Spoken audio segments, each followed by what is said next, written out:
हाँ जी, कैसे हैं आप लोग? बढ़िया होंगे अपने। और वेद आईएएस के ऑनलाइन प्लेटफॉर्म पर आपका स्वागत है।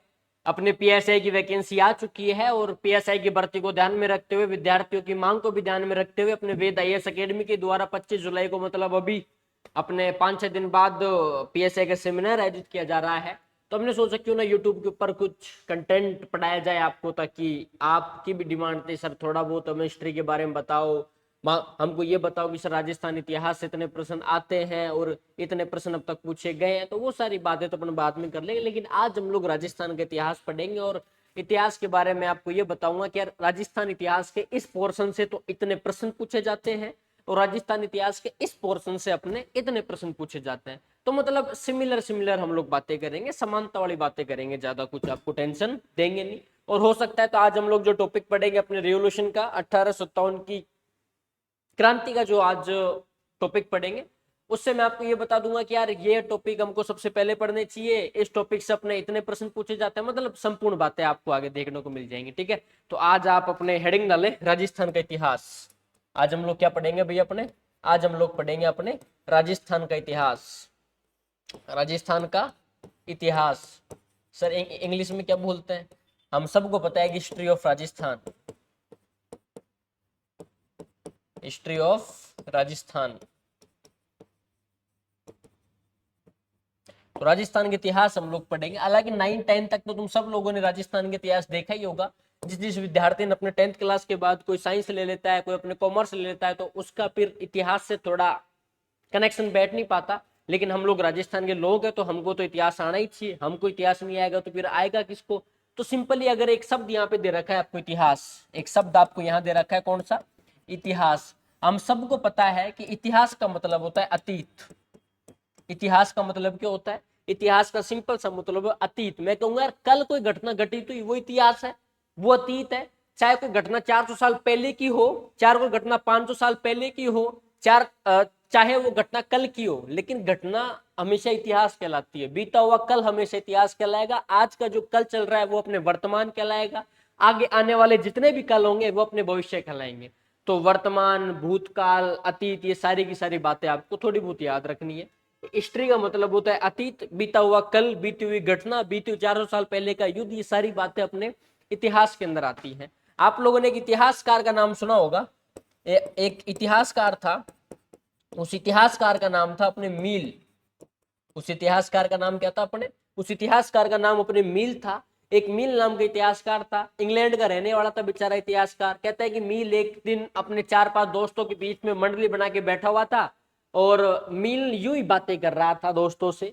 कहते हैं कि मील को इतिहास पढ़ने का बहुत ज्यादा शौक था, मील को घूमने का बहुत अच्छा शौक था। मील चाहता था कि मैं फ्रांस घूमूं, मील चाहता था मैं Burma, Indonesia, Taiwan, Singapore, Sri Lanka, चीन, जगह जगह देशों में जाके वहां का इतिहास पढ़ूं, उनकी हिस्ट्री को मैं देखूं। मील के दिमाग में एक दिन इंडिया आ गया, मील के दिमाग में एक दिन भारत आ गया, हिंदुस्तान उसके दिमाग में आ गया। और यूं पत्ती वाला गेम खेल रहा था दोस्तों के बीच बैठा हुआ। उसने दोस्तों से कहा कि यार अपन ना हिंदुस्तान देखने के लिए चलते हैं, भारत देख के आते हैं। तो दूसरे दोस्त ने यूं ही मन ही मन सवाल किया, क्या है तुम्हारे हिंदुस्तान में और क्या है तुम्हारे भारत देश में? मिलने का भाई साहब वहां की तुम साउथ आर्किटेक्चर देखो यार, तुम वहां पे दक्षिण भारत के मंदिर देखो, तुम्हें पता लगेगा ऐसे मंदिर अपने देश में भी नहीं है। तुम वहां की झीलें देखो, नदियां देखो, तुम वहां के पहाड़ देखो, तुम वहां के पुराण पढ़ो, स्मृति पढ़ो, वेद पढ़ो यार, तुम्हें पता लगेगा वहां की सुंदरता अलग है यार, विभिन्नता में एकता, वो सारी बातें। तो भारत की तो बात ही नारी है। तो मतलब मील ने सोच लिया अब मेरे को हिंदुस्तान देखने के लिए जाना है। मील अपने भारत आया। भारत आने के बाद मील ने अपने यहाँ की सभ्यताओं की खोज की, उत्खनन करवाया थोड़ा बहुत। यहाँ आने के बाद उसने भगवान बुद्ध के बारे में पढ़ा। मील को पता लगा कि तुम्हारा इतिहास 3 भागों में बटा हुआ है। एक भागों में बटा हुआ है, 3 भागों में बटा हुआ है। तो मील क्या कह के जाता है? मील ये कह के जाता है यार तुम्हारा इतिहास 3 भागों में बटा हुआ है। कितने भागों में बटा हुआ भाई? अपने 3 भागों में बटा हुआ है। हमने कहा भाई साहब 3 भाग बताओ, हमारे 3 भाग कौन कौन से हैं? मील ने कहा तुम्हारा जो एक भाग है ना, एक भाग है प्राचीन काल।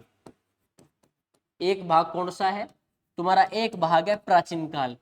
तुम्हारा दूसरा भाग है अपने आधुनिक काल। तुम्हारा दूसरा भाग कौन सा है अपने? तुम्हारा दूसरा भाग है आधुनिक काल। और जो तुम्हारा तीसरा भाग है ना, वो तीसरा भाग है अपने मध्यकाल। तुम्हारा तीसरा भाग कौन सा है भाई? मध्यकाल। मील अपने इतिहास को 3 भागों में बांट के जाता है, प्राचीन काल, मध्यकाल, आधुनिक काल। अपना कोई गांव का लड़का एक सभा के अंदर बैठा हुआ था, उसने मनी मन उससे सवाल पूछा कि अरे एक बात बता, तूने इतिहास को 3 भागों में बांटा, वो भी हमारे इतिहास को प्राचीन काल, मध्यकाल, आधुनिक काल, ये तू किस प्रमाण के साथ में कह रहा है कि हमारा इतिहास 3 भागों में बटा हुआ है? मिलने का यार प्रमाण ले लो तुम। मिलने का देखो, अब तुम मेरी बातें सुनना, मैं बताऊंगा तुम्हारा इतिहास 3 भागों में किस तरह बटा हुआ है। उसने कहा बताओ।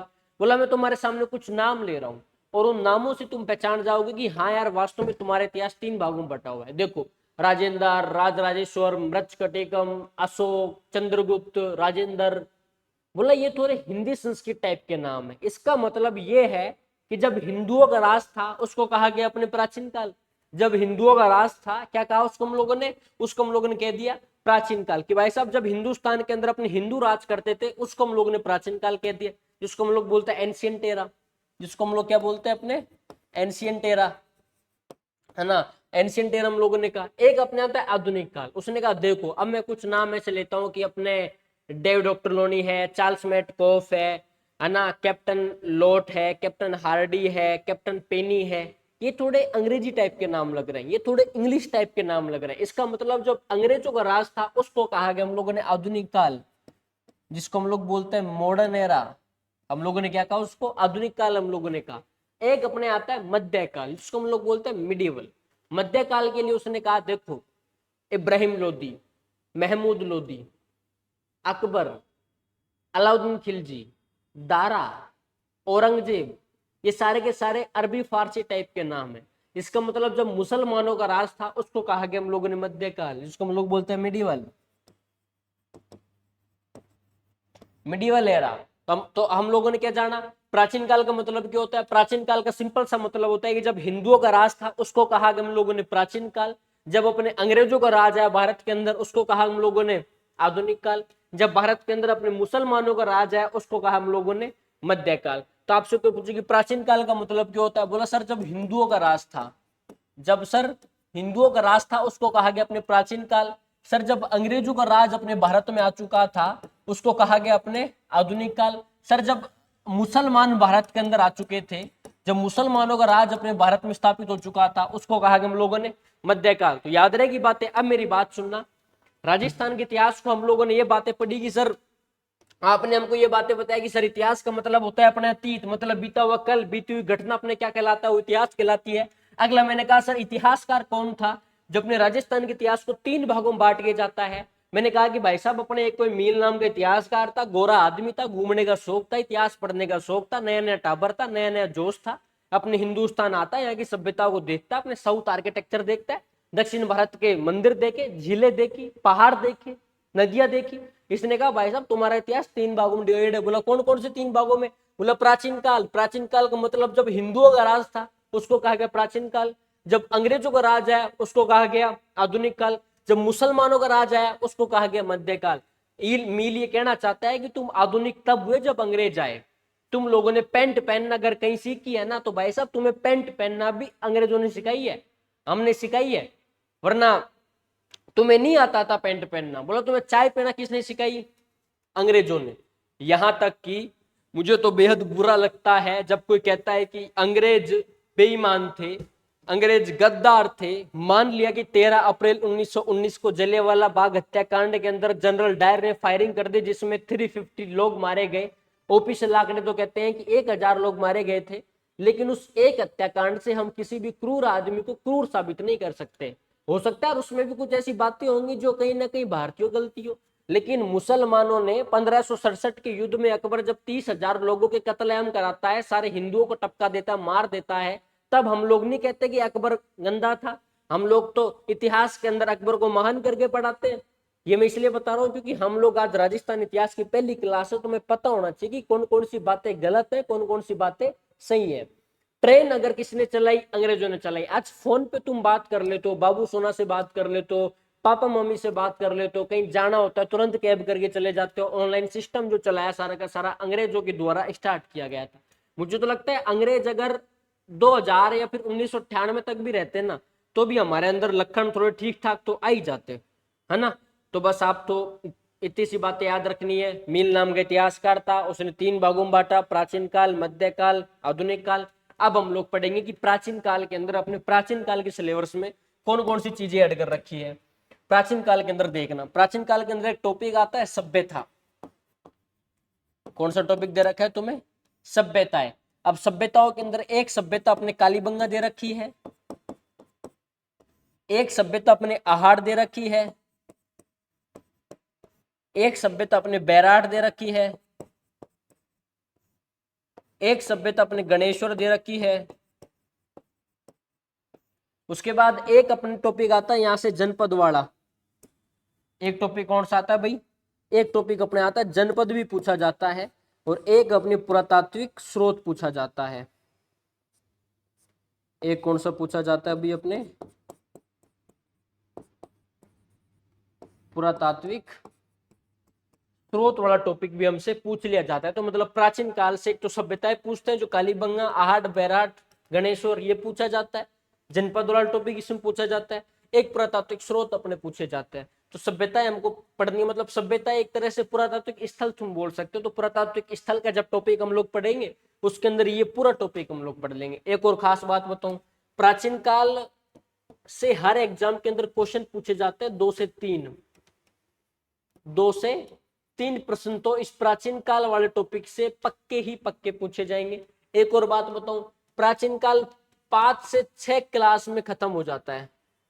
5 से 6 क्लास में खत्म हो जाता है, मतलब 6 घंटे में तुम्हें 2 से 3 परसेंट का कंटेंट मिल रहा है। अपने आप में बहुत बड़ी बात होती है।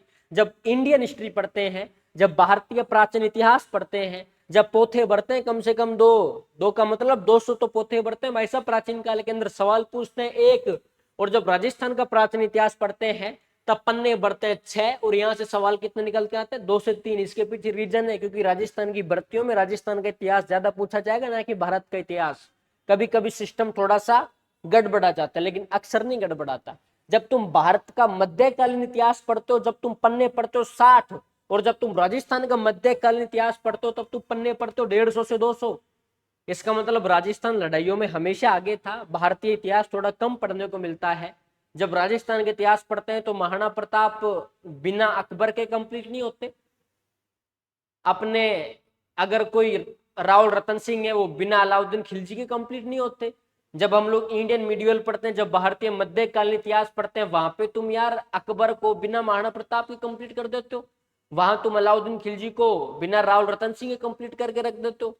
तुम मोहम्मद बिन कासिम को बिना बप्पा राव के कंप्लीट करके रख देते हो। गलत बात है ना ये तो, लेकिन हमें नहीं पता। एजुकेशन पॉलिसीज हमारी ऐसी आ रही जिसके अंदर हमें मालूम ही नहीं है कि वास्तव में हिस्ट्री को किस तरह घुमा फिरा के हमारे दिमाग में घुसाया जाता है कि हमारे दिमाग कैच नहीं कर पाता उनको। तो कोई नहीं, अपने एग्जाम के पॉइंट ऑफ व्यू से हम लोग चीजें पढ़ रहे हैं, उसी तरह आपको भी याद होना चाहिए। एक टॉपिक दे रखा है आधुनिक काल। अच्छा, आधुनिक काल के अंदर कौन कौन सी बातें ऐड कर रखी है? तो आधुनिक काल की बातें सुनना भाई तुम सारे। आधुनिक काल के अंदर अपने एक टॉपिक आता है 1857 की क्रांति।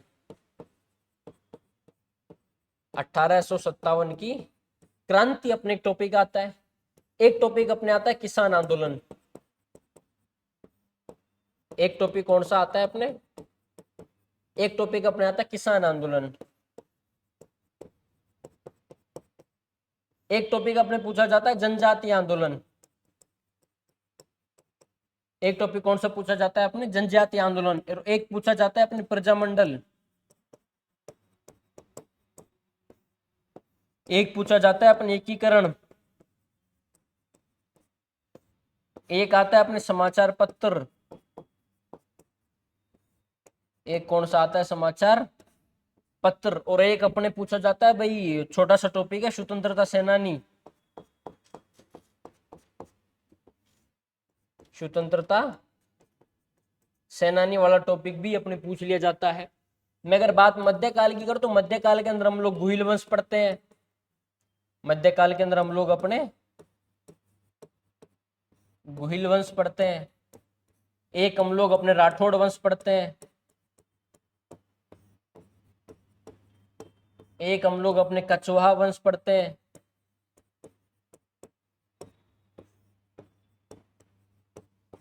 एक हम लोग चौहान वंश पढ़ते हैं। एक हम लोग परमार वंश पढ़ते हैं। एक हम लोग प्रतिहार वंश पढ़ते हैं। तो मतलब सिंपल सी बात है कि भाई साहब ये नॉर्मल अपने राजस्थान के इतिहास है। एक जो आधुनिक काल का टॉपिक है ये 60 से 70 पेज के अंदर कंप्लीट हो जाता है और यहाँ से हर एग्जाम के अंदर सवाल पूछे जाते हैं। कितने? 5 से 6। एक मध्यकाल है, इसमें 150 से 200 पन्ने भरते हैं और यहाँ से सवाल एक पूछ लिया जाए वो भी नहीं पता और एक आएगा या फिर वो भी नहीं आएगा। तो तैयारी का मूल रूप अपने यही होता है। मैंने एक बार वापस मैं आपको थोड़ा सा बताऊं, हम लोगों ने पढ़ा कि भाई जब राजस्थान के इतिहास को हम लोग पढ़ते हैं तो इतिहास का मतलब होता है अतीत बीता हुआ कल अपने इतिहास कहलाता है। 400 साल पुरानी भी अगर कोई घटना है तो वो भी अपने इतिहास कहलाएगा। मैं कहूँ कि यार कल अमित शाह जयपुर आए थे, इसका मतलब कल आए थे, वो भी इतिहास है, वो चीज भी इतिहास में दर्ज होनी चाहिए क्योंकि इतिहास है। हम लोगों ने पढ़ा कि मील नाम का कोई इतिहासकार था, उसने अपने राजस्थान के इतिहास को कितने भागों में बांटा? 3 भागों में बांटा। सर 3 भाग कौन कौन से हैं? एक मैंने कहा कि प्राचीन काल है। प्राचीन काल का मतलब होता है जब हिंदुओं का राज था, जब हिंदू अपने यहाँ पे शासन कर रहे थे उसको हम लोगों ने कहा प्राचीन काल। प्राचीन काल के अंदर अपने एक सभ्यता आती है। आपके पीएसआई के सिलेबस के अंदर 4-5 सभ्यताएं तो साफ साफ ऐड कर रखी है। कालीबंगा है, आहड़ है, बैराट है, गणेश्वर है। एक अपने टॉपिक आता है जनपद वाला। जनपद के अंदर हम लोग पढ़ेंगे कि यार भारत में ना 16 सबसे बड़े महाजनपद हुआ करते थे, जिसमें से मगध महाजनपद सबसे शक्तिशाली था। जो बिहार, आज का जो बिहार है उसी को अपने मगध महाजनपद बोलते हैं, तो वो थोड़ी सी आप याद रखना। एक मैंने कहा कि यार पुरातात्विक स्रोत हम लोग पढ़ेंगे, तो पुरातात्विक स्रोत वाला जो टॉपिक है ये टॉपिक भी आपको थोड़ा सा ठीक ठाक सा याद होना चाहिए। एक मैंने कहा अपने आधुनिक काल आता है। आधुनिक काल का मतलब मैंने कहा जब भारत के अंदर अंग्रेजों का राज स्टेब्लिश हो गया था, जब अंग्रेजों ने अपनी सत्ता हिंदुस्तान में स्थापित कर ली थी, उसको कहा गया अपने आधुनिक काल। एक मैंने आपको बताया कि भाई अपने मध्यकाल आता है। मध्यकाल का सिंपल सा मतलब ये था कि जब मुसलमानों का राज भारत में आ गया था, जब मुसलमानों ने अपना शासन हिंदुस्तान में स्थापित कर लिया था, उसको क्या कहा गया? अपने मध्यकाल कहा गया। अच्छा, मध्यकाल के अंदर कुछ वंश है, जैसे अपने गुहिल वंश हो गया, राठौड़ वंश हो गया, कछुआ वंश हो गया, चौहान वंश हो गया, परमार वंश हो गया, प्रतिहार वंश हो गया। अब हमको वो टॉपिक पहले पढ़ना है जहां से सवाल ज्यादा पूछे जाते हैं। तो सवाल ज्यादा कहां से पूछे जाते हैं? मैंने कहा कि भाई सब सवाल पूछे जाते हैं एक तो अपने आधुनिक काल के टॉपिक से, एक अपने प्राचीन काल के टॉपिक से। मध्यकाल का मैं पूरा पूरा ट्रस्ट आपको नहीं दे सकता, मैं कोई वारंटी और गारंटी आपको नहीं दे रहा कि मध्यकाल से 100% सवाल पूछे जाएंगे। अभी जेल प्रेरी का एक पेपर हुआ था, उस जेल प्रेरी के पेपर में मध्यकालीन हिस्ट्री से ऐसा सवाल पूछ लिया कि जोधपुर की स्थापना कौन करके जाता है? हम सबको पता है कि जोधपुर की स्थापना जोधा ने की थी। बीकानेर की स्थापना कौन करके जाता है? सर हम सबको पता है कि बीकानेर की स्थापना बीका ने की थी। उदयपुर की स्थापना कौन करके जाता है? सर 1559 में उदय सिंह उदयपुर की स्थापना करके जाता है। तो मिडिवल हिस्ट्री से तो ऐसे ऐसे सवाल पूछे जाते हैं जो कोई 9th क्लास का बच्चा भी सोल्व कर देगा, और ये सवाल 9th 10th क्लास के अंदर ही आते हैं। तो कोई हार्ड हिस्ट्री नहीं है, कठिन काम नहीं है, इसलिए मैं कहता हूँ नौकरी लगना बड़ा आसान काम है, कोई ज्यादा हार्ड काम नहीं है। ठीक है, आज हम लोग पढ़ेंगे आधुनिक काल, और आधुनिक काल के अंदर हम लोग पढ़ेंगे अपना 1857 की क्रांति हम लोग पढ़ेंगे। ठीक है भाई, तो चलो तो आज अपने हेडिंग डालो तुम 1857 क्रांति। सबसे पहले हेडिंग डालो अपने आधुनिक काल। सबसे पहले क्या हेडिंग डालोगे भैया? अपने आधुनिक काल। आधुनिक काल के अंदर क्या पढ़ेंगे आज हम लोग? 1857 की क्रांति।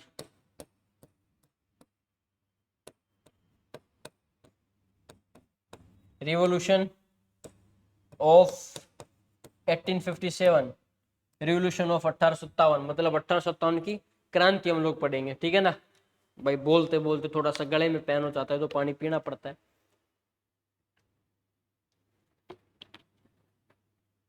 चलो तो भाई, क्रांति से लगभग हर एग्जाम के अंदर 2 से 3 प्रश्न तो पूछ लिए जाते हैं। 2 से 3 प्रश्न हर एग्जाम के अंदर पूछ लिए जाते हैं। अब क्रांति में कौन कौन सी बातें हैं जो पढ़ने लायक है? एक बात तो पढ़ने लायक ये है कि भाई साहब कारण क्या थे। सीधी सी बात है, क्रांति क्यों हुई ये हमें मालूम होना चाहिए। क्रांति के क्या कारण थे ये हमें पता होना चाहिए। अगर हमें ये नहीं पता कि क्रांति के क्या कारण थे, क्रांति क्यों शुरू हुई, तो इसका मतलब हमारा पढ़ना भी व्यर्थ है। तो हमें कारण पता होने चाहिए, पहली बात तो। अगली बात, क्रांति कहाँ हुई थी? तो हम लोग छावनियां पढ़ेंगे। हम लोग क्या पढ़ेंगे? अपने छावनियां। केर अपने 6 छावनियां थी, नसीराबाद, नीमच, देवली, एरनपुरा, ब्यावर, खैरवाड़ा। कहाँ क्रांति हुई और कहाँ क्रांति नहीं हुई वो बातें हम लोग पढ़ेंगे। तो सबसे पहले हम लोग क्या पढ़ेंगे? कारण, क्या क्रांति क्यों हुई ये हमें जानना जरूरी है। इसलिए हम लोग 1857 क्रांति के कारण पढ़ेंगे। अगला हमको ये पता होना चाहिए छावनियां, कि यार कितनी छावनियां हैं, 6 छावनियां हैं, तो छावनी हम लोग देखेंगे, इसलिए हमें छावनियां भी पता होना चाहिए। एक हम लोग पढ़ेंगे कि यार अपने विद्रोह वाला टॉपिक, एक अपने विद्रोह वाला टॉपिक हम लोग पढ़ेंगे। एक हम लोग पढ़ेंगे संधिया, एक हम लोग क्या पढ़ेंगे, अपने संधिया पढ़ेंगे। एक हम लोग पढ़ेंगे मराठों का आगमन, एक हम लोग क्या पढ़ेंगे, मराठों का आगमन हम लोग पढ़ेंगे। और एक हम लोग पढ़ेंगे कि भी रियासतों के पॉलिटिकल एजेंट, रियासतों के पॉलिटिकल एजेंट। और एक मैं आपको बताऊंगा रियासतों के शासक कौन थे उस टाइम पे। एक हम लोग क्या पढ़ेंगे, रियासतों के शासक हम लोग पढ़ेंगे, ठीक है ना। तो ये सारी बातें आपको याद होनी चाहिए। ये 1857 क्रांति का पूरा प्रारूप है कि भाई सब 1857 क्रांति के अंदर सबसे पहले हम लोग कारण पढ़ेंगे, फिर हम लोग छावनियां पढ़ेंगे, फिर हम लोग विद्रोह पढ़ेंगे, फिर हम लोग संधियां पढ़ेंगे, फिर हम लोग मराठों का आगमन पढ़ेंगे, फिर हम लोग रियासतों के पॉलिटिकल एजेंट पढ़ेंगे, और हम लोग रियासतों के शासक पढ़ेंगे। तो सबसे पहले आप हेडिंग डालो कारण। सबसे पहले क्या हेडिंग डालोगे अपने, सबसे पहले हेडिंग डालो भाई अपने कारण। कारण अपने सबसे पहले हेडिंग डालो भाई। चलो तो भैया ना कारण हम लोग पढ़ेंगे, ठीक है। अब देखो कारण भी कई प्रकार के होते हैं। एक कारण है अपने राजनीतिक कारण, एक कौन से कारण है, अपने राजनीतिक कारण। एक दे रखा है अपने प्रशासनिक कारण, एक कौन सा है, अपने प्रशासनिक कारण। एक कारण दे रखा है अपने आर्थिक कारण, एक कौन सा दे रखा है, अपने आर्थिक कारण। एक दे रखा है अपने सामाजिक और धार्मिक कारण, सामाजिक व धार्मिक कारण।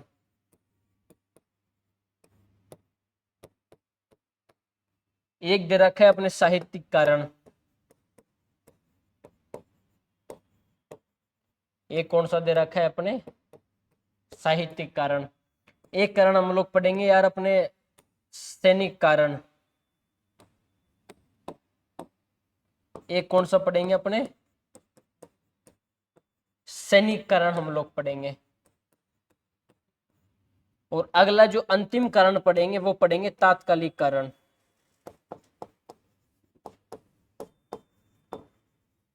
वो कौन सा पढ़ेंगे, अपने तात्कालिक कारण हम लोग पढ़ेंगे। तो ये तो वो है जो 1857 क्रांति के कारण हुए थे, वो पढ़ेंगे कि यार क्रांति किन किन कारणों की वजह से देखने को मिली, क्रांति क्यों हुई थी। तो हम लोग राजनीतिक कारण पढ़ेंगे, हम लोग प्रशासनिक कारण पढ़ेंगे, हम लोग आर्थिक कारण पढ़ेंगे, हम लोग सामाजिक और धार्मिक कारण पढ़ेंगे, हम लोग अपने साहित्यिक कारण पढ़ेंगे, हम लोग अपने सैनिक कारण पढ़ेंगे, हम लोग अपने तात्कालिक कारण पढ़ेंगे। राजनीतिक कारण का सिंपल सा मतलब होता है कि भी राजाओं के कारण अगर क्रांति हुई तो उसको हम लोग बोलते हैं राजनीतिक कारण। एक तरह का प्रशासनिक कारण, क्या प्रशासन के अंदर कुछ गतिविधि हो गई होंगी, सामंतों के साथ में कुछ छेड़छाड़ की होगी, तो उसको हम लोगों ने बोला प्रशासनिक कारण। एक अपने आता है आर्थिक कारण, क्या पैसे टके को लेके, इनकम को लेके, बिजनेस को लेके, व्यापार को लेके, व्यापारियों के साथ में, स्थल मार्गों के साथ में, जल मार्गों को लेके कुछ विकास हुआ होगा, कुछ छेड़छाड़ हुआ होगा, कुछ चेंजेज हुआ होगा। तो हम लोगों ने कहा हम लोग अपने कौन सा कारण पढ़ेंगे, आर्थिक कारण। मैंने कहा सामाजिक और धार्मिक कारण, क्या अंग्रेजों ने हमारे हिंदू रीति रिवाजों के अंदर हस्तक्षेप किया होगा, धर्म की मजाक उड़ाई होगी, हम लोग पढ़ते सामाजिक और धार्मिक कारण। एक अपनी तरह का साहित्यिक कारण, इसके अंदर आता है कि भाई हमारे कुछ विद्वानों ने पुस्तकें लिखी जिससे कि लोगों के अंदर देशभक्ति की भावना का जागृत हुआ, हम लोग पढ़ेंगे अपने साहित्यिक कारण। एक तरह का सैनिक कारण, क्या सैनिकों के साथ में पद और वेतन को लेकर भेदभाव किया जाता था, उसको हम लोगों ने बोला अपने सैनिक कारण। एक तरह का अपने तात्कालिक कारण कि यार इमरजेंसी, जिसको हम लोग बोल सकते हैं कि भाई ब्राउन बेस नाम की कोई एक बंदूक थी, ब्राउन बेस राइफल्स के स्थान पे एनफील्ड राइफल्स का प्रयोग किया जाने लगा, उसको हम लोगों ने क्या बोल दिया, अपने तात्कालिकरण। तो पहला रीजन हम लोग पढ़ेंगे अपने राजनीतिकरण। एक बार याद कर लो सारे कारण, आप ना लिख लो एक बार, थोड़ा सा स्क्रीनशॉट ले लो अगर आपको लेना हो तो।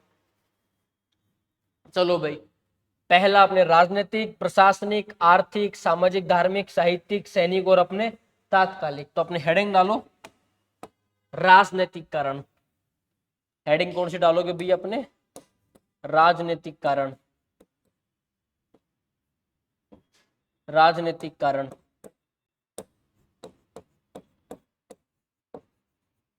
राजनीतिक कारण, ये हेडिंग डालो भैया अपने,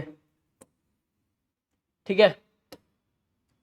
अब मेरी बात सुनना, राजनीतिक कारण के अंदर हम लोग वही बातें पढ़ेंगे कि यार राजा के कारण जो क्रांति हुई थी उसको हम लोग क्या बोलते हैं अपने?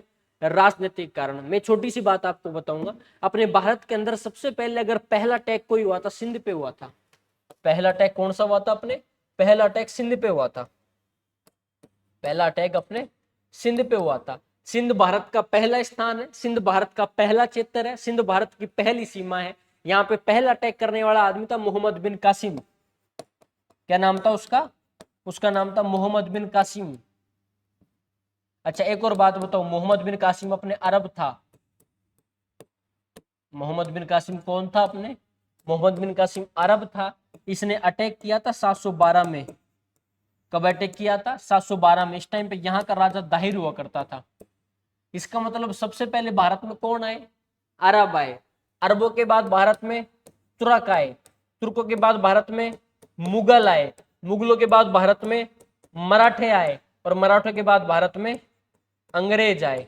और अंग्रेजों के बाद तो फिर अपने 1947 में देश आजाद हुआ था, तब दिल्ली किसके हाथ में आ गई? अपने नेहरू के हाथ में आ गई। ये पूरा एल्गोरिथम मैंने आपको बताया कि यार तुर्क आए, मुगल आए, मराठे आए, अंग्रेज आए, मतलब कोई भी शक्ति स्थायी नहीं रही। Nothing is permanent, everything is temporary. English में कहते हैं कि भाई नथिंग इज परमानेंट, कि भाई कुछ भी स्थायी नहीं है, एवरीथिंग इज टेम्परेरी, सब कुछ अस्थायी है। इसलिए जीवन के मजे लो, सफर को जियो अपने। तुर्कों को लगा कि हम देश चला लेंगे, मुगल आए, मुगलों ने क्या मारा तुर्कों को। मुगलों को लगा कि भाई साहब अब तो अकबर जैसे राजा जब इस देश के ऊपर, हिंदुस्तान की सत्ता पर अपना सिंहासन जमा बिठाए हैं, इसका मतलब तो हमारा वंश यहीं चलेगा, हिंदुस्तान के ऊपर अब मुगलों का कब्जा हो जाएगा। मुगलों के बाद मराठे आए, अपने छत्रपति शिवाजी महाराज, छत्रपति शिवाजी पधारे।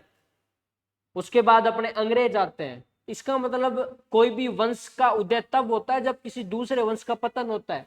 तुरंत कब गए? जब मुगलों की उत्पत्ति हुई, जब मुगलों की शक्तियां बढ़ी। मुगल कब गए? जब मराठों की शक्तियां बढ़ी। मराठे कब गए? जब अंग्रेजों की शक्तियां बढ़ी। इसलिए कहते हैं ना कि हम नहीं तो कोई हमसा होगा। ये तो कहानी है, हम तो एक कहानी का किरदार है, हमारे बाद किसी एक नए आदमी की कहानी शुरू होगी। इसलिए कहते हैं कि भाई हम नहीं तो कोई हमसा होगा। इसलिए जीवन में परिवर्तन जरूरी है। परिवर्तन का नाम ही संसार है, परिवर्तन का नाम ही जीवन है। तो राजनीतिक कारण से पहले आपको याद रखना है, पहले अरब आए, फिर तुर्क आए, फिर मुगल आए, फिर मराठे आए, फिर अपने अंग्रेज आए थे। पहला आक्रमण 712 के अंदर मोहम्मद बिन कासिम करके जाता है, जो सिंध पे कर जाए। सिंध का शासक उस टाइम पे दाहिर हुआ करता था। ये छोटी मोटी बात आपको याद रखनी है।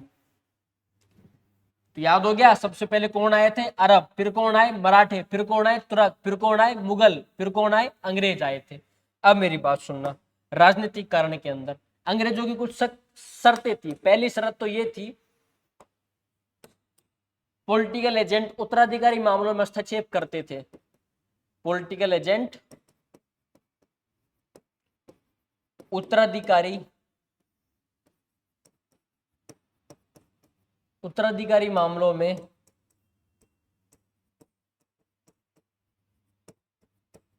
हस्तक्षेप करते थे। पॉलिटिकल एजेंट अपने उत्तराधिकारी मामलों में हस्तक्षेप करते थे। होता क्या था, जब अंग्रेजों ने 1803 में सबसे पहले अलवर और भरतपुर के साथ में संधि की थी ना, तब हमारे राजाओं के साथ में ये कहा था कि भाई साहब हम तुम्हारी सारी शर्तें मानेंगे, लेकिन तुम भी हमारी सारी शर्तें मानना। तो हमारे यहाँ के राजाओं ने कहा ठीक है, हम तुम्हारी सारी शर्तें मानेंगे और तुम भी हमारी शर्तें मानना, लेकिन एक शर्त है।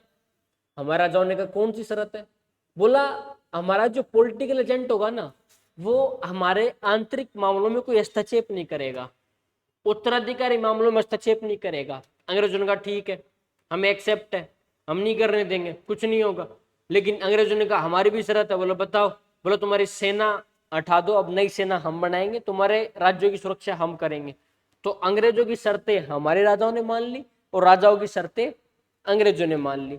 5-6 साल बाद हम लोगों ने विरोध किया, तो पॉलिटिकल एजेंट अपने आंतरिक मामलों में हस्तक्षेप करना शुरू कर दिया। हमारे वो राजाओं ने कहा है पॉलिटिकल एजेंट तुम तो मना किया था कि हम तुम्हारे इंटरनल मामलों में हस्तक्षेप नहीं करेंगे। तो पॉलिटिकल एजेंट ने कहा नहीं नहीं मैं तो करूंगा, और अब मैं डिसाइड करूंगा कौन राजा बनेगा कौन नहीं बनेगा। तो पॉलिटिकल एजेंट उत्तराधिकारी मामलों में हस्तक्षेप करते थे, वही पॉलिटिकल एजेंट वहीं अपने पॉलिटिकल एजेंट आंतरिक मामलों में हस्तक्षेप करते थे। पॉलिटिकल एजेंट आंतरिक मामलों में हस्तक्षेप करते थे। तो राजनीतिक कारण के अंदर दो बातें आप याद रखना कि पॉलिटिकल एजेंट अपने उत्तराधिकारी मामलों में हस्तक्षेप करते थे, पॉलिटिकल एजेंट अपने आंतरिक मामलों में हस्तक्षेप करते थे। एक बात और याद रखना कि अंग्रेजों ने, एक बात क्या याद रखना आप, अंग्रेजों ने पुरानी रियासतों को तोड़कर,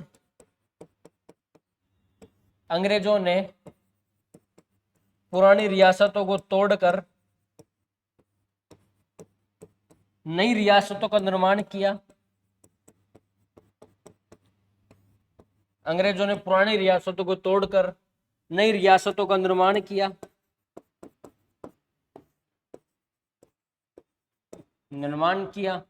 जैसे कि धौलपुर अपनी एक रियासत आती है 1806 में, झालावाड़ अपनी एक रियासत आती है, टोंक अपनी एक रियासत आती है 1817 में, झालावाड़ अपनी एक रियासत आती है, ये अपने 1838 में ना। तो ये छोटी सी बात आप याद रखना क्या राजनीतिक जो कारण है कि भाई पॉलिटिकल एजेंट अपने उत्तराधिकारी मामलों में हस्तक्षेप करते थे, आंतरिक मामलों में हस्तक्षेप करते थे। अंग्रेजों ने पुरानी रियासतों को तोड़कर अपने नई रियासतों को क्या कर दिया था, निर्माण कर दिया था। धौलपुर कब 1806 में, टोंक कब 1817 में, झालावाड़ कब 1838 में। तो याद रहेगी सारी बातें। राजा नाराज हुए कि यार तुम लोगों ने हमसे बिना पूछे तुमने नई रियासतों का निर्माण कैसे कर दिया। धौलपुर तुमने 1806 में बना दी, टोंक तुमने 1817 में बना दी, झालावाड़ तुमने 1838 में बना दी। ये तो बकायदा पूछे हुए क्वेश्चन है। चाहे तुम कोई एसआई ले लो, चाहे पटवारी ले लो, चाहे आरएस का एग्जाम ले लो, चाहे अपने वीडियो का एग्जाम ले लो, इन एग्जाम्स के अंदर ये पूछे हुए प्रश्न है कि यार पॉलिटिकल एजेंट राजाओं के उत्तराधिकारी मामलों में हस्तक्षेप करते थे, ये कौन सा कारण है। आप याद रखना सर आपने बताया तो राजनीतिक कारण है। अगला मैंने लिखा है कि पॉलिटिकल एजेंट आंतरिक मामलों में भी हस्तक्षेप करते थे, ये कौन सा कारण है, तो बोला ये अपने पॉलिटिकल रीजन है, ये अपने राजनीतिक कारण है। अगला मैंने कहा भाई सब अंग्रेज हमने पुरानी रियासतों को तोड़कर उन्होंने नई रियासतों का निर्माण किया। धौलपुर 1806 में, टोंक 1817 में, झालावाड़ 1838 में। याद रहेगी बातें। चलो तो अंग्रेजों ने कहा भाई साहब हम तो नई सेनाएं भी बनाएंगे। तो अंग्रेजों ने नई सेनाओं का निर्माण किया। अंग्रेजों ने राज्यों की सुरक्षा के लिए, अंग्रेजों ने राज्यों की सुरक्षा के लिए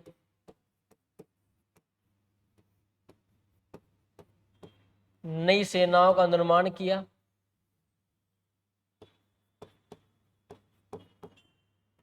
अंग्रेजों ने राज्यों की सुरक्षा के लिए नई सेनाओं का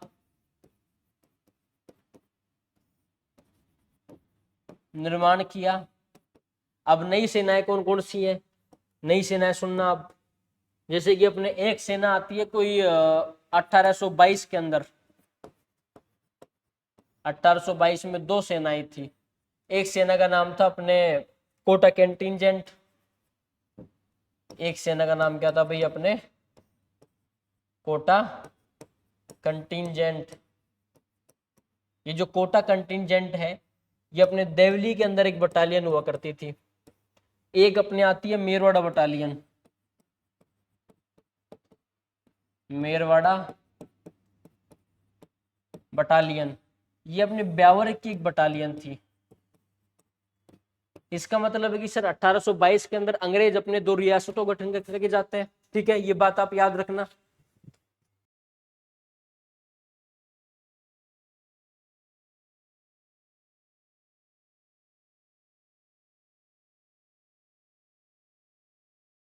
के लिए अपने नई सेनाओं का गठन किया।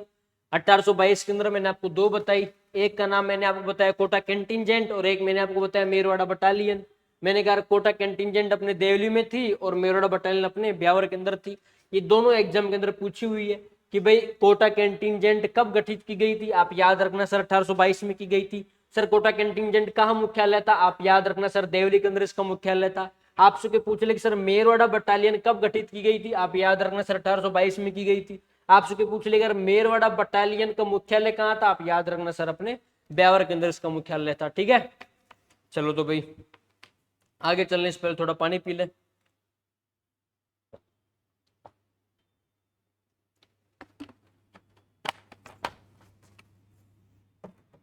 चलो भाई, एक बटालियन गठन होता है 1835 में, वापस दो बटालियन आती हैं। एक का नाम था शेखावटी ब्रिगेड, एक का नाम था अपने शेखावटी ब्रिगेड। इसका मुख्यालय अपने झुंझुनू में था। शेखावटी ब्रिगेड का मुख्यालय कहाँ था भैया, अपने शेखावटी ब्रिगेड का मुख्यालय अपने झुंझुनू में था। एक आती है अपने शेखावटी ब्रिगेड हो गई, एक अपने जोधपुर लीजियन, एक अपने जोधपुर लीजियन। अच्छा, जोधपुर लीजियन का जो मुख्यालय था ना भाई, वो अपने एरिनपुरा में था। वो कहाँ था, अपने एरिनपुरा के अंदर इसका मुख्यालय हुआ करता था। ये छोटी सी बात आप याद रखना। मैंने कहा अंग्रेजों ने राज्यों की सुरक्षा के लिए नई सेनाओं का निर्माण किया। 1822 के अंदर कोटा कंटिजेंट जिसका मुख्यालय देवली में था, मेरवाड़ बटालियन जिसका मुख्यालय ब्यावर में था। फिर मैंने कहा 1835 के अंदर शेखावटी ब्रिगेड जिसका मुख्यालय झुंझुनू में था, जोधपुर लीजियन जिसका मुख्यालय अपने एरिनपुरा के अंदर हुआ करता था। ये छोटी सी बात आपको बेहद ढंग से याद रखनी है। अगली अपने एक आती है 1841 के अंदर मेवाड़ भील कोर।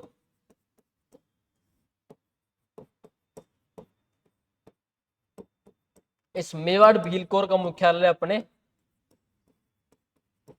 खैरवाड़ा में था। और खैरवाड़ा नाम की जगह कहां पड़ती है, अपने उदयपुर के अंदर पड़ती है।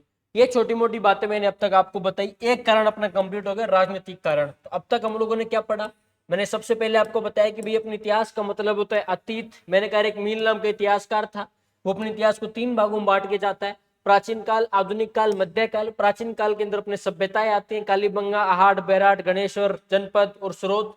फिर मैंने कहा आधुनिक काल का मतलब होता है जब अंग्रेजों का राज था। मैंने कहा क्रांति है, किसान आंदोलन है, जनजातीय आंदोलन है, प्रजामंडल है, एकीकरण है, समाचार पत्र है, अपने स्वतंत्रता सेनानी वाला टॉपिक है। फिर मैंने कहा अपने मध्यकाल आता है जिसमें गुहिल वंश है, राठौड़ वंश है, कछुआ वंश है, चौहान वंश है, परमार वंश है, प्रतिहार वंश है। अगला मैंने आपको बताया कि भाई 1857 क्रांति, जिसके अंदर हम लोग कारण पढ़ेंगे, हम लोग छावनियां पढ़ेंगे, हम लोग विद्रोह पढ़ेंगे, हम लोग संधियां पढ़ेंगे, हम लोग मराठों का आगमन पढ़ेंगे, हम लोग रियासतों के पॉलिटिकल एजेंट पढ़ेंगे, हम लोग रियासतों के शासक पढ़ेंगे। हम लोगों ने सबसे पहले कारण पढ़े और कारण के अंदर हम लोगों ने 6 कारण लिखा है मैंने आपको। राजनीतिक कारण है, प्रशासनिक कारण है, आर्थिक कारण है, सामाजिक धार्मिक कारण है, साहित्यिक कारण है, सैनिक कारण है, एक अपने तात्कालिक कारण है। सबसे पहले हम लोगों ने पहला कारण देखा, राजनीतिक कारण। इसके अंदर मैंने आपको बताया गया पॉलिटिकल एजेंट उत्तराधिकारी मामलों में हस्तक्षेप करते थे, पॉलिटिकल एजेंट आंतरिक मामलों में हस्तक्षेप करते थे। अंग्रेजों ने पुरानी रियासतों को तोड़कर नई रियासतों का क्या कर दिया था, निर्माण कर दिया था। 2 बातें मैंने बताई, धौलपुर 1806 में, टोक 1817 में, झालावाड़ 1838 के अंदर। और फिर मैंने आपको यहाँ छोटी सी बात बताई कि अंग्रेजों ने राज्यों की सुरक्षा के लिए नई सेनाओं का गठन किया गया। 1822 में अपने कोटा कंटिजेंट जो देवली के अंदर बटालियन थी, मेरठ बटालियन जो अपने ब्यावर के अंदर बटालियन थी। 1835 के अंदर वापस 2 बटालियन, एक मैंने कहा शेखावटी ब्रिगेड जो अपने झुंझुनू में थी, जोधपुर लीजन जो अपने एरनपुरा के अंदर थी। ठीक है, याद रहेंगी बातें। चलो तो भाई अपने फिर एक मैंने बताई 1843 के अंदर मेवाड़ भीलकोर जो खैरवाड़ा के अंदर है। खैरवाड़ा कहाँ है, अपने उदयपुर के अंदर है। सिंपल सी बात है यार। अगला रीजन हम लोग पढ़ेंगे प्रशासनिक कारण। अगला कौन सा पढ़ेंगे भाई हम लोग, प्रशासनिक कारण। चलो भाई प्रशासनिक कारण हम लोग पढ़ेंगे। अच्छा मेरी बात सुनना, प्रशासनिक कारण का मतलब होता है कि आज के प्रशासन के हेड कौन है, आरएस और एसआई। एसडीएम, आरएस, एसआई जो बनेंगे वो भी अपने प्रशासन के अंदर जाएंगे। एसआई, आरएस, आईएएस ये नौकरी नहीं है, ये सेवा है। तुम वहां जाके सेवा दोगे, तुम नौकरी नहीं करोगे। तो प्रशासन के अंदर क्या किया कि अंग्रेजों ने, पहले के सामंत हुआ करते ना, उनको बोलते थे एडमिनिस्ट्रेशन के जो हेड है, प्रशासन के जो मुख्य अधिकारी हैं वो सामंत हुआ करते पहले। भाई प्रशासन का मतलब जो जागीर संभाल रहा है, जो टैक्स ले रहा है, जो रख रखाव कर रहा है रियासत का, उसको हम लोग बोल देते हैं प्रशासन का मुखिया है। उस टाइम पे सामंत हुआ करते। तो अंग्रेजों ने क्या किया, अपने सामंतों के कर समाप्त कर दिए, अंग्रेजों ने सामंतों की सेनाएं भंग कर दी, अंग्रेजों ने सामंतों के जो अधिकार थे वो हटा दिए।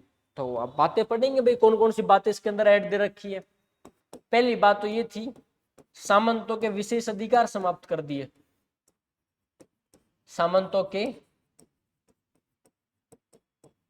विशेषाधिकार समाप्त कर दिए गए, सामंतों के विशेषाधिकार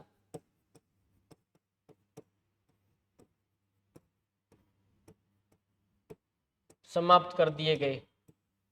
अगला हम लोग पढ़ेंगे कि यार सामंतों के द्वारा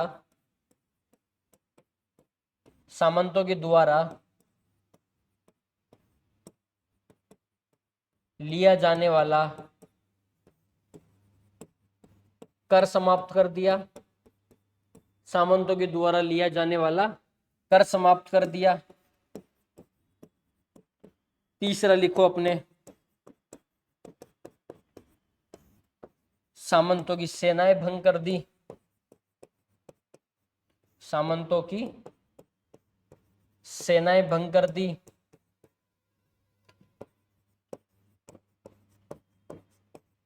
जिससे सैनिक बेरोजगार हो गए, सामंतों की सेनाएं भंग कर दी जिससे सैनिक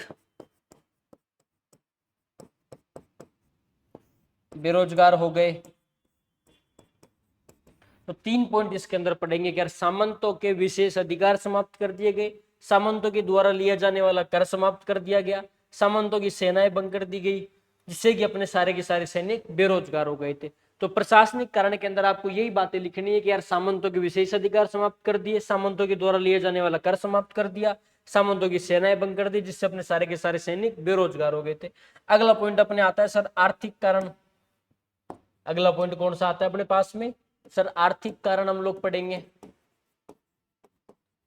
सर आर्थिक कारण हम लोग पढ़ेंगे।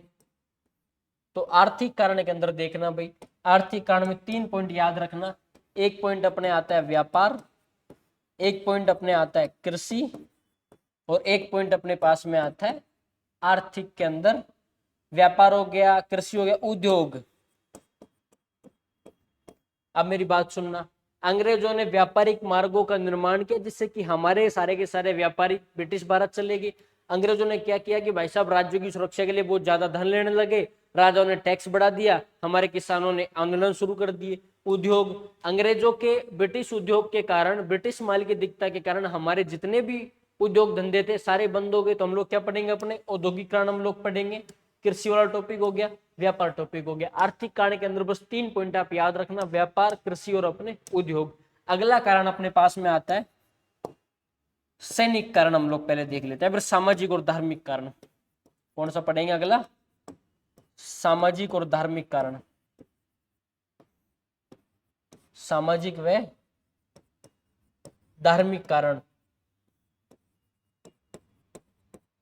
अब मेरी बात सुनना, सामाजिक और धार्मिक कारण के अंदर हम क्या पढ़ेंगे। सीधी सी बात है कि भाई साहब या तो वो हमारे त्योहारों में, हमारे रीति रिवाजों के अंदर हस्तक्षेप किया करते थे, ये बातें पढ़ेंगे। तो लिखो भाई अपने, अंग्रेजों ने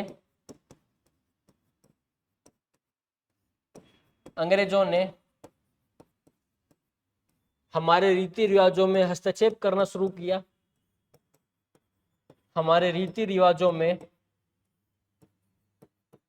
अंग्रेजों ने हमारे रीति रिवाजों में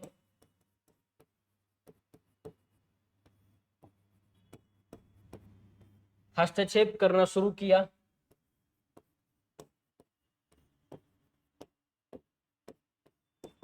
आगे लिखो भाई, हमारे हिंदू इस्लाम धर्म की मजाक उड़ाई, हमारे हिंदू इस्लाम धर्म की मजाक उड़ाई, धर्म की मजाक उड़ाई, ये बात हम लोग पढ़ेंगे कि यार मजाक बनाया, उड़ाई तो हालांकि थोड़ा ज्यादा देसी वर्ड हो जाएगा अपने, धर्म का मजाक बनाया ये कह सकते हैं। अंग्रेजों का धर्म हुआ करता ईसाई, अपने वो सिख ईसाई हुआ करते थे, तो कहा कि यार अगर कोई हिंदू सैनिक सेना के अंदर है उसको बोलो रे भगवत गीता मत पढ़ना, तू आज के बाद बाइबल पढ़ना। अगर कोई मुसलमान बैठा हुआ है उसको बोलो रे तू कुरान पढ़, कुरान नहीं पढ़ेगा बाइबल पढ़। मतलब अंग्रेज ही सबको अपने ईसाई बनाना चाहते थे, ये चाहते थे कि तुम हिंदू मत रहो, तुम अपने इस्लाम रहो, इस्लाम भी मत रहो। मतलब क्या चाहते थे, सो बात की एक बात, अंग्रेज ये चाहते थे कि हिंदू और इस्लाम को हटा के हमारे पूरे हिंदुस्तान के अंदर हम हमारे धर्म का विस्तार करें। हम ये चाहते हैं कि ईसाई ईसाई हो जाए, हर हिंदू ये कहे कि आज से बाइबल पढ़ो, हर मुसलमान ये कहे कि कुरान छोड़ो और अपने बाइबल पढ़ो। ये अपने अंग्रेज चाहते थे, लेकिन ऐसा होना असंभव था, कभी संभव नहीं था ऐसा। तो दो चीज याद रखना कि यार अंग्रेजों ने हमारे रीति रिवाजों में हस्तक्षेप करना शुरू किया, हमारे हिंदू इस्लाम धर्म की मजाक बनाई गई थी, ये बात आप याद रखना। अच्छा, दो एक्ट मैं आपको लिखाऊंगा, एक एक्ट का नाम है चार्टर एक्ट और एक का नाम है धर्म निरपेक्षता अधिनियम। एक कौन सा एक्ट है अपने, चार्टर एक्ट। कौन सा एक्ट अभी अपने, चार्टर एक्ट, और एक अपने आता है धर्म निरपेक्षता अधिनियम। धर्म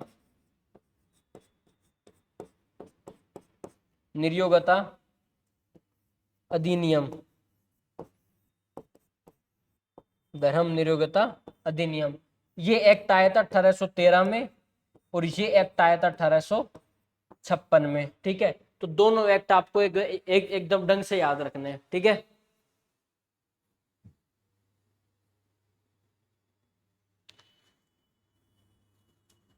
ठीक है ना भाई। तो मैंने कहा अगर सामाजिक और धार्मिक कारण अंग्रेजों ने हमारे रीति रिवाजों के अंदर हस्तक्षेप करना शुरू किया, हमारे हिंदू इस्लाम धर्म को मजाक बनाया। फिर दो एक्ट मैंने आपको लिखा है, एक मैंने कहा यार चार्टर एक्ट जो अपने 1813 में आया था, एक अपने धर्म निरपेक्षता अधिनियम जो 1856 के अंदर आया था। अगला आपको लिखना है अपने सामाजिक धार्मिक के बाद अपने आता है साहित्यिक कारण। साहित्यिक कारण है ना, पांचवा कारण। अब मेरी बात सुनना, जब भी हमारे देश के अंदर हमको लगता है कि यार हमारे देश के युवा बिगड़ रहे हैं, हमारे देश के युवा अपने लक्ष्य से भटक रहे हैं, हमारे लेखक क्या काम करते हैं कि भी समाचार पत्रों के अंदर ऐसे समाचार छापते हैं जिससे हमारे देश के युवा पढ़े, हमारे माँ बाप पढ़े और माँ बाप बच्चों को सिखाएं। तो हमारे साहित्यिक के अंदर यह था कि हमारे जितने भी साहित्यकार थे, हमारे जितने भी इतिहासकार थे, सबने एक प्लान बनाया और प्लान ये बनाया कि यार पुस्तकें लिखो, उन पुस्तकों के अंदर देशभक्ति बातें लिखो, जैसे कि कोई दोहा लिखो कि भाई इला न देनी आपनी हालर या हुल राय पूत सिकावन पाल नैन वरण बढ़ाई माए, कि मर जाना पर कभी दुश्मन को अपनी मातृभूमि मत देना। अब जब ऐसी बातें कोई पढ़ेगा, ऐसी बातें कोई सुनेगा, तो ऑटोमेटिक सी बात है यार उसके अंदर देशभक्ति की प्रति भावना जागेगी। उसको लगेगा मार दूंगा काट दूंगा अगर आज के बाद किसी ने मेरे देश के ऊपर हाथ उठाया तो हमारे इतिहासकारों ने, हमारे कुछ विद्वानों ने कुछ पुस्तक ना लिखना शुरू किया, कुछ पुस्तकों का लिखना शुरू किया, जिससे कि हमारे लोगों में देशभक्ति और राष्ट्रभक्ति की भावना का संचार हुआ। ये बात आप थोड़ी सी लिखना इसके अंदर है ना, वो मैं लिखाऊंगा कौन कौन से हैं अपने। हमारे विद्वानों ने, हमारे विद्वानों ने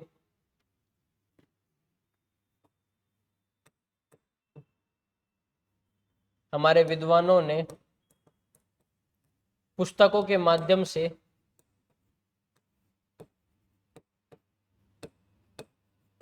पुस्तकों के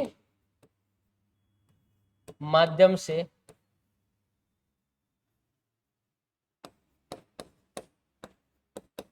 राष्ट्रवादी भावना का संचार किया,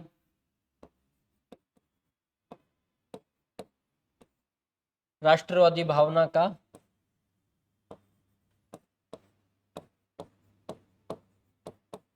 संचार किया।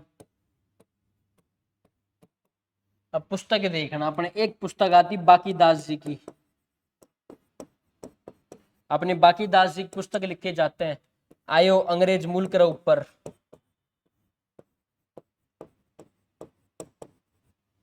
आयो अंग्रेज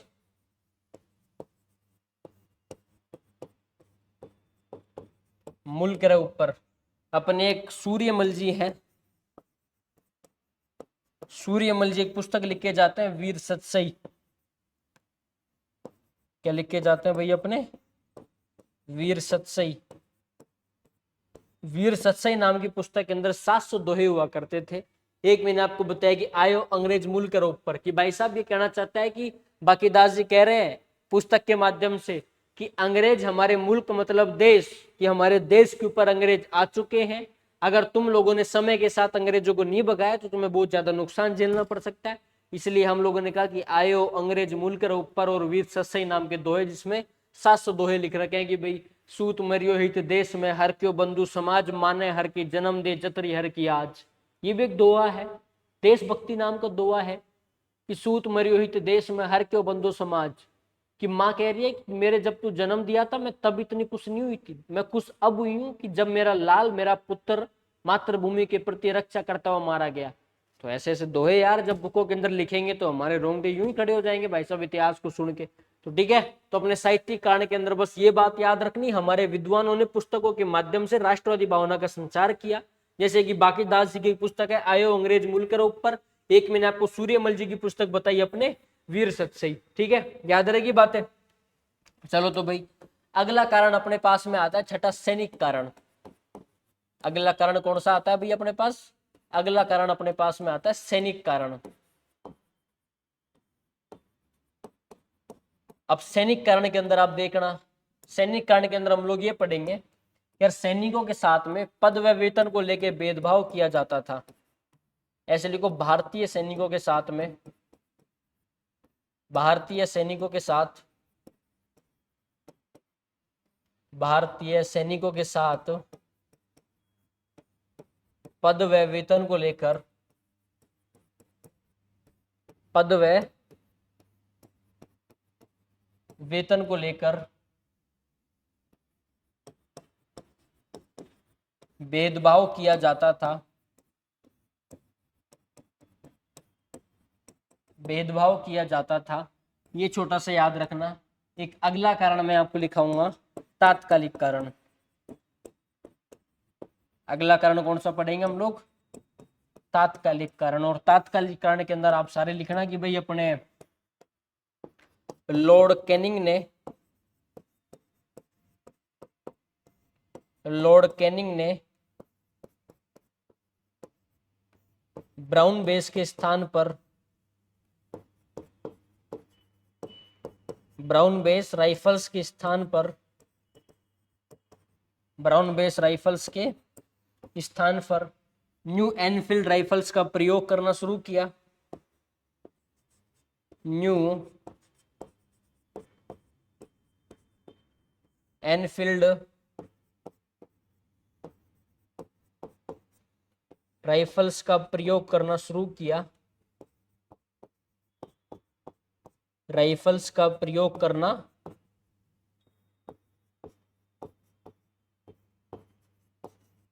शुरू किया। ठीक है, तो ये अब तक मैंने आपको सारी बातें बताई, क्रांति की जितनी बातें हमको पढ़नी थी वो सारी बातें मैंने आपको बता दी। कि भाई सबसे पहले हम लोगों ने पढ़ा सैनिक कारण, तात्कालिक कारण, क्रांति के सातों कारण हम लोगों ने देख लिए। एक बार वापस मैं आपका रिवीजन करा दूं। इतिहास का मतलब होता है अतीत, और अतीत का मतलब होता है बीता हुआ कल, बीती हुई घटना को हम लोग इतिहास बोलते हैं। फिर मैंने कहा कि अपने एक मीन नाम का इतिहासकार था, वो अपने इतिहास को 3 भागों में बांट के जाता है। एक मैंने आपको बताया प्राचीन काल, मध्यकाल, आधुनिक काल। प्राचीन काल का मतलब होता है जब अपने हिंदुओं का राज था, उसको कहा गया अपने प्राचीन काल। मध्यकाल का मतलब जब मुगल भारत के अंदर आ चुके थे। आधुनिक काल का मतलब जब अंग्रेज अपने भारत के अंदर आ चुके थे। उसके बाद मैंने आपको बताया कि यार 1857 क्रांति को जब पढ़ते हैं तो सबसे पहले कारण पढ़ेंगे, संधियां पढ़ेंगे, विद्रोह पढ़ेंगे, छावनियां पढ़ेंगे, मराठों का आगमन पढ़ेंगे, रियासतों के पॉलिटिकल एजेंट पढ़ेंगे, रियासतों के शासक हम लोग पढ़ेंगे। सबसे पहले मैंने आपको कारण पढ़ा है कि यार हम लोग पढ़ेंगे अपने राजनीतिक कारण, हम लोग पढ़ेंगे अपने प्रशासनिक कारण, हम लोग पढ़ेंगे अपने आर्थिक कारण, सामाजिक धार्मिक कारण, साहित्यिक कारण, सैनिक कारण, तात्कालिक कारण हम लोग पढ़ेंगे। पहला रीजन मैंने आपको बताया राजनीतिक कारण, क्या पॉलिटिकल एजेंट अपने उत्तराधिकारी मामलों में हस्तक्षेप करते थे, आंतरिक मामलों में हस्तक्षेप करते थे। अंग्रेजों ने पुरानी रियासतों को तोड़कर अपने नई रियासतों को क्या कर दिया था? गठन कर दिया था। जैसे कि धौलपुर का किया था अपने 1806 के अंदर, टोंक का किया 1817 में, झालावाड़ के 1838 में। अगला रीजन मैंने आपको बताया कि भाई अंग्रेजों ने रियासतों के साथ में सेनाओं का भी गठन कर दिया। 1822 के अंदर मैंने लिखा है कोटा कंटिंजेंट, मेवाड़ बटालियन, 35 के अंदर सिक्योरिटी ब्रिगेड, जोधपुर लीजियन, एक मैंने 1841 के अंदर आपको लिखा है मेवाड़ भील कोर। उसके बाद मैंने आपको लिखा है कि अपने प्रशासनिक कारण कि 22 सामंतों के विशेष अधिकार समाप्त कर दिए गए, सामंतों के द्वारा लिया जाने वाला कर समाप्त कर दिया गया, सामंतों की सेनाएं बंद कर दी, जिससे कि सारे के सारे सैनिक अपने बेरोजगार हो चुके थे। उसके बाद हम लोगों ने पढ़ा आर्थिक कांड के अंदर 3 पॉइंट आपको बताया, व्यापार, कृषि और अपने उद्योग। उसके बाद मैंने आपको बताया कि भाई अपने सामाजिक और धार्मिक कारण कि यार अंग्रेज हमारे वो रीति रिवाजों के साथ में हस्तक्षेप करते थे, हमारे हिंदू इस्लाम धर्म की मजाक बनाया। 2 एक्ट मैंने आपको लिखा है, चार्टर एक्ट जो 1813 में आया था, धर्म नियोगिता अधिनियम जो 1856 के अंदर आया था। अगली बात आप पढ़ना। उसके बाद मैंने आपको लिखा है साहित्यिक कारण कि यार हमारे कुछ विद्वानों ने पुस्तकों के माध्यम से समाज में राष्ट्रवादी भावना का संचार किया, जैसे कि अपने बाकीदास जी की पुस्तक है आयो अंग्रेज मूल के ऊपर, एक अपने वीर सूर्यमल जी की पुस्तक है वीर ससई, जिसमें 700 दोहे लिख रखे हैं। अगला मैंने आपको लिखा है कि अपने सैनिक कारण हमारे सैनिकों के साथ में पद को लेके, वेतन को लेके भेदभाव किया जाता था। अगला मैंने लिखा है तात्कालिक कारण क्या, लॉर्ड कैनिंग ने ब्राउन बेस राइफल्स के स्थान पर न्यू एनफील्ड राइफल्स का प्रयोग करना शुरू करवा दिया था। ये अपने जितने भी 7 कारण थे ये आज हम लोगों ने पढ़े, और पीएसआई और आरएच को ध्यान में रखते हुए हम लोग ये सारी की सारी हिस्ट्री हम लोग आपको पढ़ाएंगे। और 25 तारीख से अपना बैच स्टार्ट हो रहा है, आप आए अपने बैच के अंदर ज्वाइन करें। बाकी चीजें आपको बैच के सेमिनार में बताई जाएंगी, जो कि 25 जुलाई को 10:30 बजे सेमिनार होगा। ठीक है, तो आप सारे अटेंड करें और पढ़े। Best of luck.